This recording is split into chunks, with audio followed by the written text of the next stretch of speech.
Let's get it open, see what's in there. Okay, this is what was in that big box. Columbia River Knife and Tool, CRKT. Oh, that's a stiff box. Okay, there we go. I opted for the Kangee, and you might pronounce it Kangee, but I think it's Kangee. And it has the spiked hammer pole on it. So we'll take a look at that. Yeah, here is the Tomahawk head.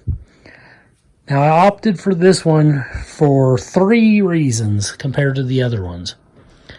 One is it was supposed to have a slightly larger blade on it.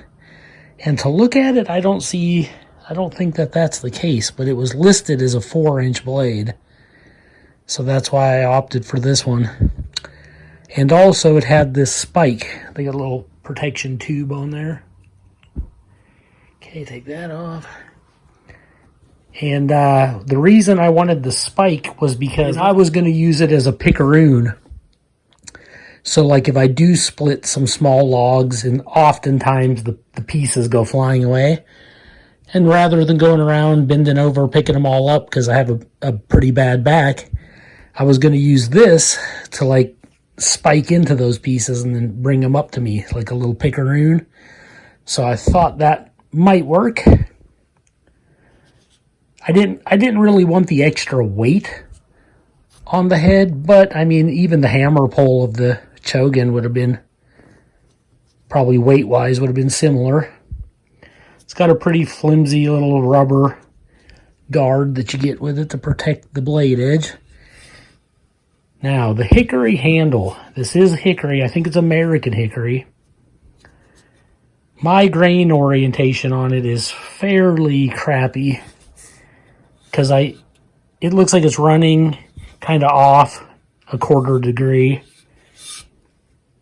which isn't the worst in the world because it's still strong, but it has a lot of runoff on it too. Areas where it might cause chipping and splitting. I would say it's probably about a C quality, maybe C plus quality handle. Very lightweight, as you'd expect a hickory handle to be. It's got this like almost tacky varnish on it. That's what's giving it that shine. Tacky in 2 ways. Tacky because it looks tacky, and tacky because it actually is a touch sticky, it almost feels like. It's probably like the world's thinnest coat that you could sand off with some 220 sandpaper in a few seconds. Which I will probably do, and then I'll probably put some boiled linseed oil on there. I've heard a lot of people complain that theirs came with this deep notch at the top, like they had already pressure fitted the head. And it left this deep notch in it, and everybody just hated it. Well, this one don't have it. This almost looks like a replacement handle. I'm hoping it works. Other than that, it seems okay. Okay, there it is, straight down. Looks like it has a very straight, very well done head. You probably could not strike a ferro rod on that spine there because it's not the sharpest, but I think you could on this kind of 90-degree like pickaroon spike back there, that pick spike, whatever you want to call it. And in the past, I see videos that are like 5, 6, 7 years old, and they all complain that this is very dull when it arrives.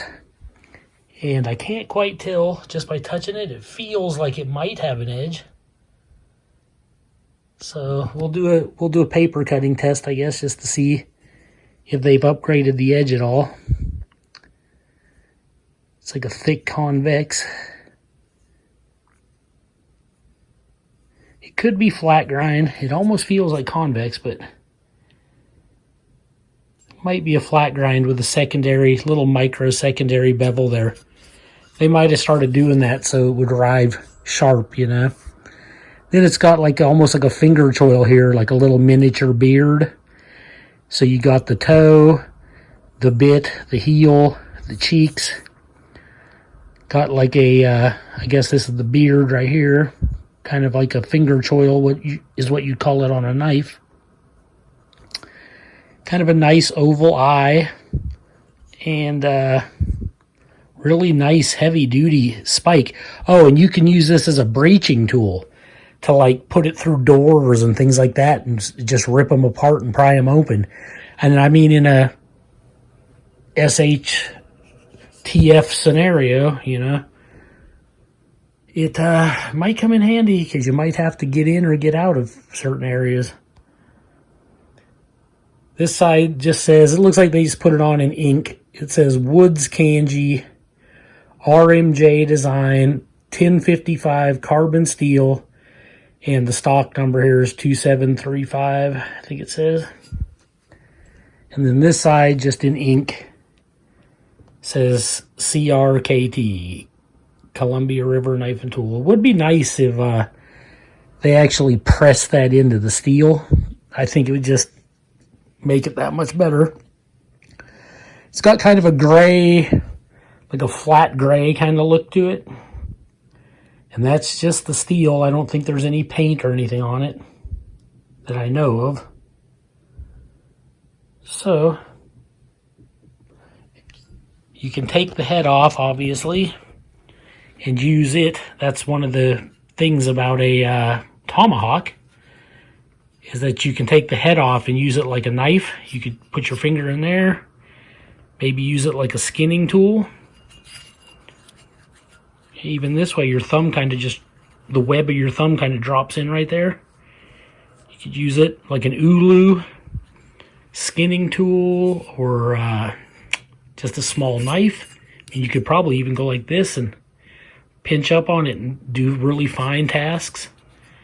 It weighs a little under 2 pounds. I think it's 1 pound, 15 ounces, so darn close to 2 pounds. And then this could be a formidable weapon. You could even probably take it and like dig into the dirt if you had to. Like dig through rocks and dirt and all kinds of stuff, you know. If you ever needed to for any reason. Okay, the head of it is almost 9.5 inches long. The blade is just about 3 1/4, about 3 1/8. Okay. And the spike on it is about the same, 3 1/8. So the spike is as long as the blade, pretty much. And I actually ordered this because it was listed as a 4-inch blade. Obviously it isn't. That kind of sucks, because I was looking forward to a little extra blade on it, you know. That's why I purchased the Kangee over the other ones. That and the spike. But whatever. Okay, this is the how you put the hickory handle through the eye, and then just kind of let it fall. There it is. Check it out, see if there's any gaps. I do see a little tiny gap right there. Very, very small, but it's there on the front. Nothing on the back or the sides. That's pretty much how it is on the bottom too. Just that little micro gap right there. So just some very light sanding on the hickory handle on the 2 sides, I think would help that seat in a little better. But I mean, it's almost perfect, so I can't complain about that. I like that there's about that much wood sticking up past the top too, because that gives you, it swells out like ever so slightly. That gives, to seat it, all you have to do is hold it like this, and just on a rock or concrete, anything hard, you just give it a couple hard thumps and that'll really seat it on there nice and tight. And then to take it off, you just hold it like this on each side and you thump it this way on the concrete and it'll pop back down. So that's a pretty neat idea. That's one reason I like tomahawks. The design of them, you know. And if you're somebody who's like, oh, I'm going to put it together and I don't ever want it to come apart, just put it on there, thump it down really, really well, but be careful not to hit your blade edge when you're doing that. So get a smaller rock, like a brick or something, thump it down on there nice and hard. And then right here, you could wrap camiform tape, any kind of tape would do it. Grip tape, just underneath so it can't slide back down. And you might even want to put it down here lower on the handle for extra grip, because there is no lanyard hole on this one. So I'm definitely going to probably put some grip tape down here, something, probably some camiform type tape, or even that, you know, like this stuff. I actually have some out, believe it or not. It comes in all different colors. This one just happens to be kind of like a beige. And this is like medical supply tape. It's not sticky. It's just like camiform tape. But the only difference is it comes in like little smaller rolls like this, and the colors are different. And it's probably not quite as thick and sturdy as camiform is, but I mean, it'll do the trick, and it's much more affordable. So that's just something you'd have to think about. You could always take a wood burner. You can pick them up cheap on Amazon, eBay, Harbor Freight, and you could make your own patterns or whatever to give yourself grip. Or you could just wear a pair of grippy gloves. Like I'll probably just wear my deerskin cheapo gloves here, and that'll probably be plenty enough like grip on that handle. But we'll see. I might throw a little bit of this on because I got plenty of it. We'll do a paper cutting test now and see if it's even sharp. Here it is, straight out of the package. Haven't done anything to it. Let's see. They used to, according to old videos I've seen of these, come really, really dull. I wonder if this still does.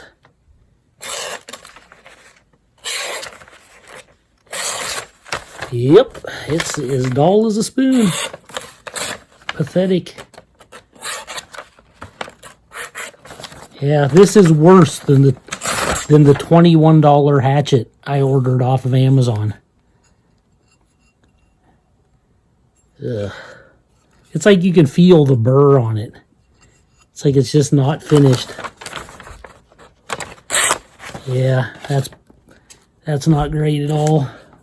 Okay, here it is beside the Gransforce Brooks large carving axe, which is actually smaller than this hatchet. This is 14 inches and this is 19 inches.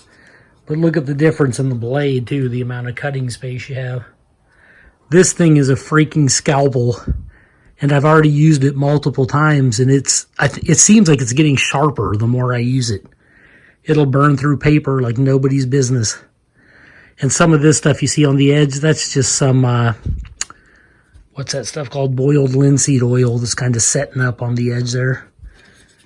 But, yeah, this thing, for throwing, it might be fine, but it definitely does not have a good edge on it. Okay, here it is beside my little bison hatchet from Germany. Look at that nice big blade on it. It came with this little, very thin, generic rubber blade guard and this little piece of plastic hose to put over this spike. Not even a sheath for the money. And I already ordered the sheath that CRKT does make. It comes separate. There it is. I had to pay an extra like 25 bucks, I think, or close to it after all the shipping and everything, tax. And it's an okay looking leather sheath. You can only fit a fairly small belt through it though. And these rivets seem mighty weak. I can't imagine they're going to hold up for any length of time. But it is stamped CRKT. And this part of the leather seems good. And this little piece of leather seems pretty good. It's just this part of it seems kind of lame. But I will never, it's too heavy to wear on my belt, so I ain't going to be wearing this on my belt or anything anyways. I'll just probably carry it, but I guess to put it in, you must have to put the spike in first. So I'm going to need a couple hands, I think, to do this. Maybe I can do it. Try to do it without cutting any threads there. Well, there it is in the sheath. That's about a 3-hand project to get it to go in there. But it does fit, it does work. It's got this little retention strap down here also.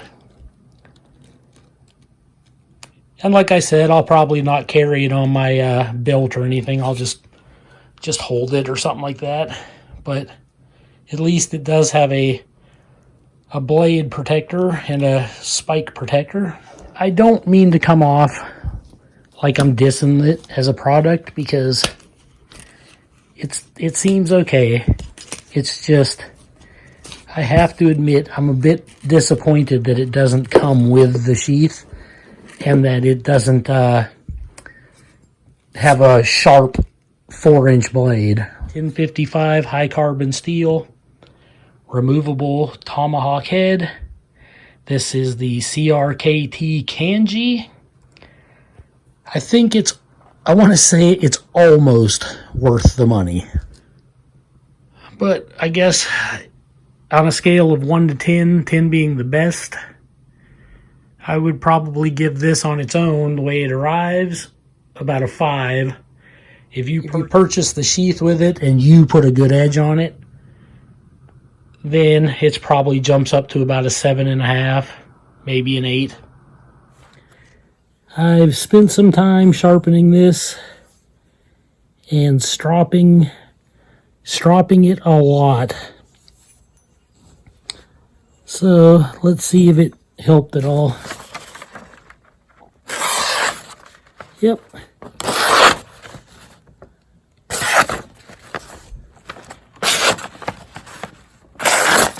Well, it went from not cutting at all